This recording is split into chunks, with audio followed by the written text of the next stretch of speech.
Monday, the 26th day of June 2016. Good afternoon.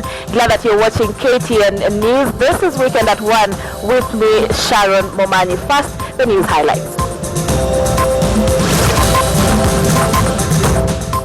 7 dormitories at Itierio School in Kisii County set ablaze by students over Euro 2016.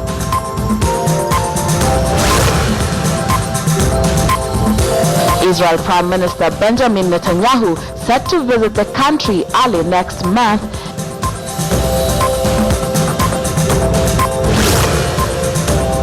And Interior Cabinet Secretary Joseph Nkaiseri says Kenya has made tremendous strides in the fight against drug abuse.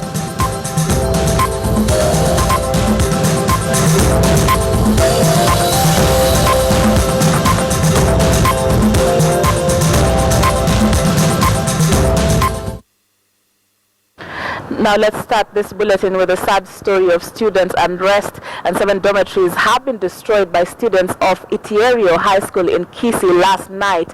The incident saw more than 850 students sleeping in the cold. The incident occurred a few minutes past 10 p.m. on Saturday night after the students were denied a chance to watch soccer in the ongoing Euro 2016. The students also destroyed several other school property, including the school canteen, dining hall and staff room. The students later crossed to the neighbouring Itierio girls and smashed windows in the school's home science laboratory and the library as well. The students are accusing the school management of introducing stringent rules after the midterm break. The school's principal, Andrew Otara, however, maintains that it was just a new management system.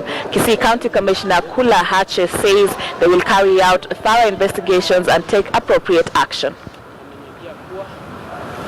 Ati walikuwa wamekatazwa kwenda sports. Nikamwambia wacha nirudi jioni ya niambie mengi. Sasa sijui ni nini ilitendeka. Rules na regulations zenye walichangia. Sasa hata sisi tunashangaa mbona wanachoma shule kwa sababu ya sheria ambazo zimebadilishwa. A few students started to chant haki yetu, although we have not established which haki, and they started to throw stones, and then it extended to touching the first dormitory, and then up to 7 of them. No, we don't have new rules. What happens is, as teachers, we decided to assist the boys more, but the rules are the old ones. We don't have new rules in school. Tuko hapa kuangalia hiyo, lakini tunasema kwa ukweli kile imetokea hapa ni mbaya kabisa. Na tungeomba wananchi wasaidie polisi ndio tuweze kujua ni nini imetokea. That is what has completely saddened me, where students are burning their own belongings, and they have burned almost about 5 dormitories. It is a sad thing, and I, as a governor of this county, this is something that I condemn in the highest possible terms. Now our Kisii correspondent Fred Moturi is on the ground and now joins us by way of phone. Good afternoon, Fred. And from that clip we've seen some of the local leaders as well as teachers speaking on this incident. Perhaps have you spoken to some of the students to understand exactly what their grievances were? Yeah, I spoke to, thank you Sharon, I spoke to some students who didn't want to appear on camera. And actually what they're saying is that like their teachers went to a benchmarking from different schools and somewhere in Nairobi, and they came back in school with different rules that they termed to be very strict. And they say that it's part of what made them go on rampage and destroy the school to that extent. And the other students also told me that their head teacher tried to tell them to go back to their dormitories at around 10 p.m. at night when the entertainment time was over, but the students expected to watch a game between Portugal and Croatia last night. So the students were not happy with their deputy head teacher telling them to go back to their dormitories so that they can sleep. Sharon. Right, and so this happened at about that at 10 p.m. At night, 10 p.m. And were there students who were already in the dormitories? Do we know if there are any injuries that were, that occurred? There were no injuries at all. They were just light injuries, and some of the students had to run over the fence. Some of them went home. Some had to call their parents to pick them from outside the school. And the head teacher, as you heard him say, that they had to bring measures in school, but they are not new measures in the school. Sharon. And then where are the students then right now as we speak? As we speak, some of the students are at home. Actually, out of the number 850 students who are supposed to be in school, we found around 400 students according to the head teacher.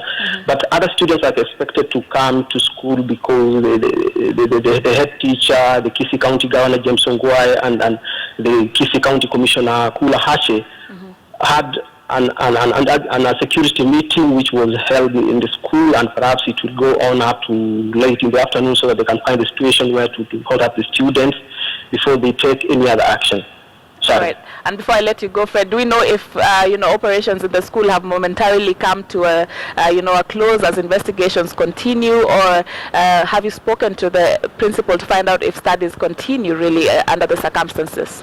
The principal, I talked to the principal personally and he termed the situation as confusing, and perhaps as you see the situation, as you look at what is going on and the extent of the damage in the school, it's obvious that the school will come to a halt and the operations will not go on, because they at least over 450 students from the 7 dormitories cannot have a place to have a night, to operate from. So I think closure is the best term to term the situation. All right. Thank you very much. Our correspondent there from Kisii, Fred Moturi, just reporting on that unfortunate incident where 7 dormitories were burnt by students at Itierio School there in Kisii County, and we shall keep you updated on the situation from that school.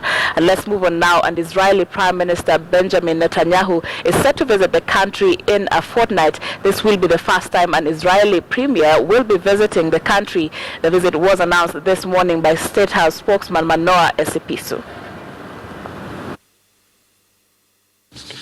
The Prime Minister will reciprocate the visit to Israel earlier this year by President Kenyatta. The relationship between both countries is strong, and the two heads of government are keen to continue expanding and deepening that relationship. Israel is a critical partner to Kenya with its development assistance in security and defense, agriculture, particularly irrigation, among the important investments here. We've hosted as high-profile leaders as they come. President Obama was here, the Pope was here. This will be no different. Prime Minister Modi is coming. It's just the same level of security. So that has been thought about. It's in hand. We don't expect any fallouts from this visit. We continue to engage with all our partners, and there have been no particular concerns.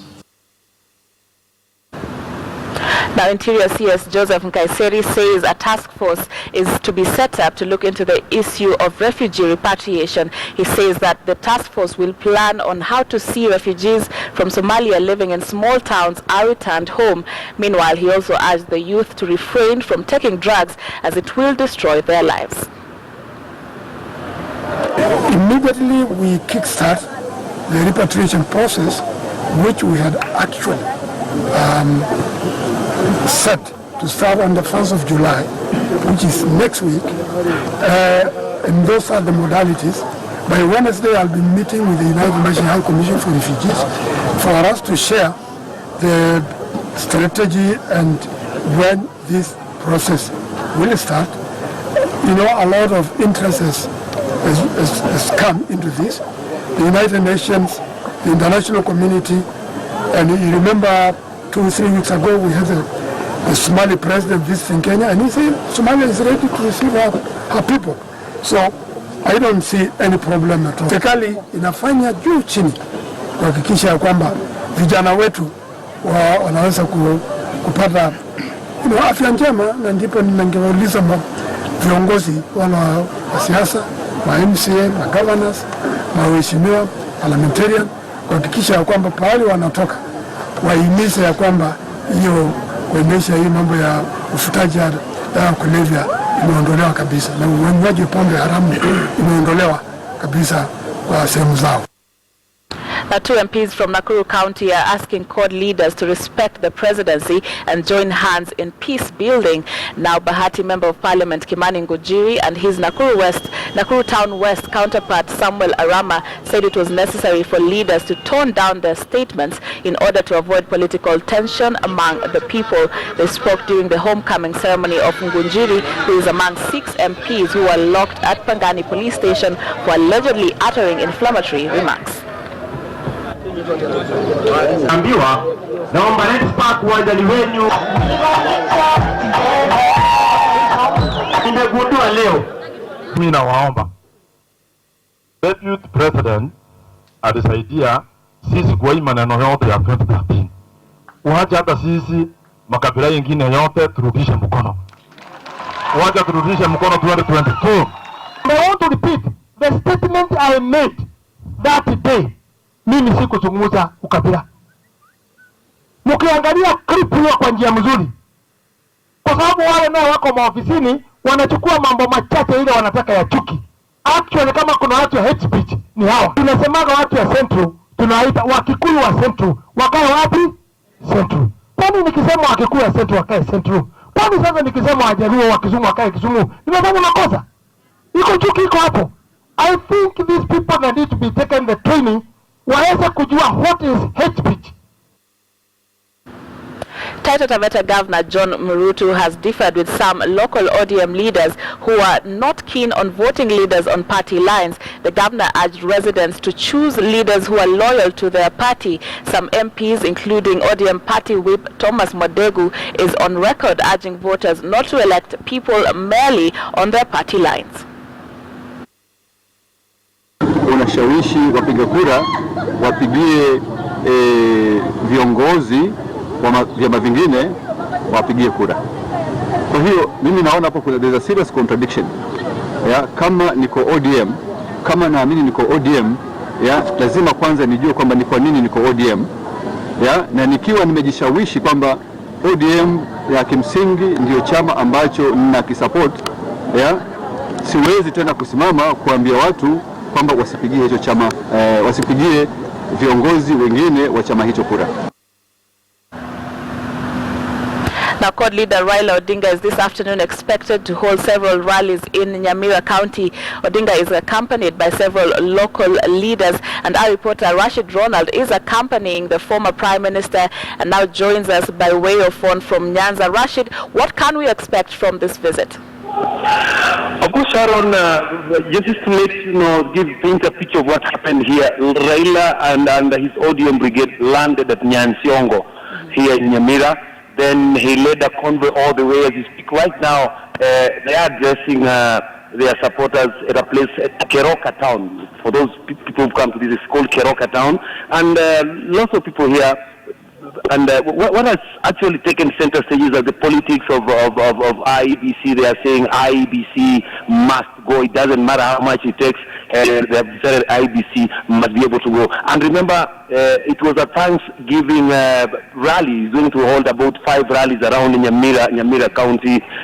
He is accompanied by Timothy Bossier from this place, and we also have those from the ODM side who are locked in on allegations of hate speech 2 weeks ago, Sharon. So how many more stops do we expect him to make perhaps this afternoon, Rashid? This is the second stop, and we expect about 4 stops. From here he's going all the way to Nyamira town. That's what I've been told. All right. So we shall be keeping in touch with you just to get some of the highlights from this rallies. Of course, our reporter there, Rashid Ronald, who is accompanying the former Prime Minister Raila Odinga on that Nyamira County trip, and telling us that some of the topics that are being discussed, or what they are talking about mostly, is the IEBC politics, during that tour. So we shall be bringing you more updates from that rally. And right now, we want to take a short break here on Weekend at 1. When we return, more news including sports.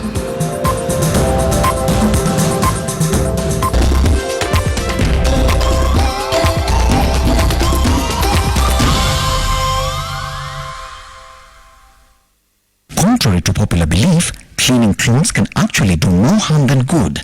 A dishcloth that has been soaking in a sink with a dirty chopping board is very likely to be contaminated with germs. It may be better to provide disposable paper towels or wipes to use in the place of dishcloths. You can always count on a panda for that moment. Feel the panda effect.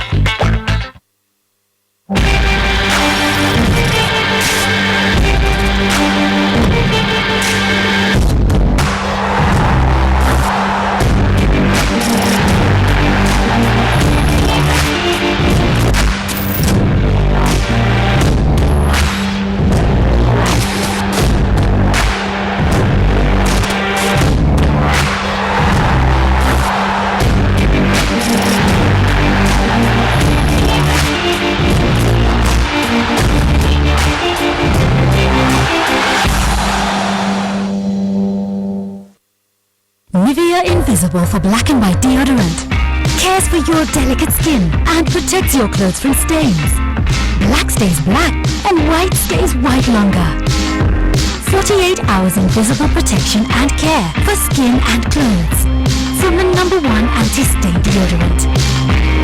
Best invisible protection, now in a fresh new scent. Fiber Connect gives you the most reliable P2P connection from one point to another. Maybe your headquarters to another point. Maybe your branches. The branches can access database and inventory directly. It is very secure. Inaitwa Fiber Connect. With Fiber Connect 1, you can get speeds of 1 Mbps and at only 9,000 Kenya shillings per month. Business is very efficient. Get Fiber Connect. Call Njami Telecommunications to get connected. This is Fiber.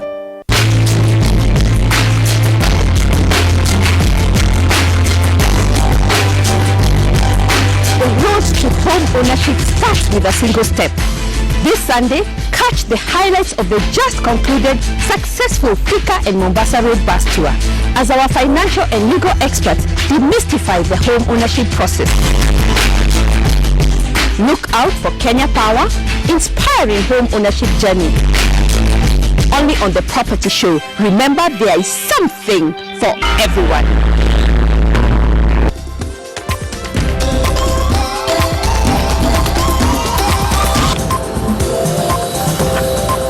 And it is on that sporting note that we wind up today's edition of Weekend at 1. Thank you so much for watching. I'm Sharon Momani. Do enjoy the rest of your Sunday.